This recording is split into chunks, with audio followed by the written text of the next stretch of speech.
With me now to break down the presence, the military presence in the region, retired Air Force Brigadier General John Teichert. Sir, good evening. Blake, good evening as well. We first talked at 6 in the morning today. It's been a long day. It has, and for, you know, the reasons of what we have witnessed in the Middle East. All right, there are more than, give or take, 40,000 U.S. military personnel in the region, right? So this is Iran, okay? And all the other countries that we've highlighted are where those personnel are either by the hundreds or by the thousands, John. Blake, a little bit of scale. It's about 1,000 miles from Israel to Iran, so the distances here are big.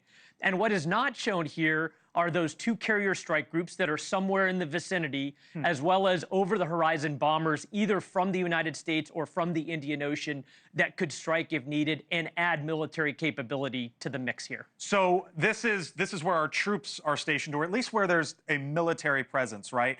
This is what the IDF, the Israeli Defense Forces, put out today as it relates to what Iran could potentially do in the region. This is the range of Iran's missiles, and it goes well beyond where our troops are stationed. And that was part of the reason, I believe, that some of the non-essential personnel were pulled out of some of these countries. It is, and Blake, the State Department directed embassies in North Africa, the Middle East, and Eastern Europe within these rings over the last few days to prepare for emergency in case something like this would happen and those ballistic missiles would be targeted against those diplomatic facilities. We show the live picture, if we can, real quick, of Tel Aviv, because we've been keeping our eyes over the skies of Israel. And one of the things that we have learned is that U.S. personnel, military personnel, have been assisting in trying to shoot down these Iranian missiles.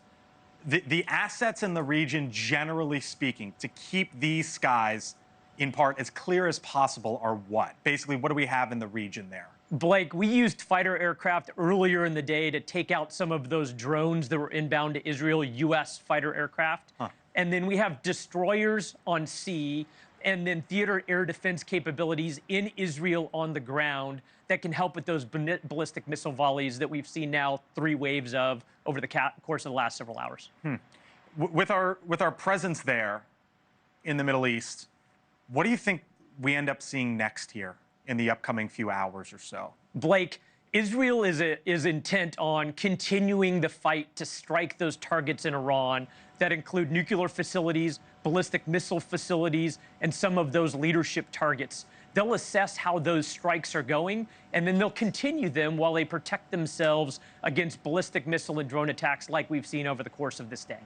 Brigadier General John Teichert, retired, with us here on NewsNation throughout the day. We appreciate the expertise and the time. Thanks, Blake. Talk to you again soon. Thank you for watching. Subscribe below and download our NewsNation app right now on your phone, and you will get fact-based, unbiased news for all Americans.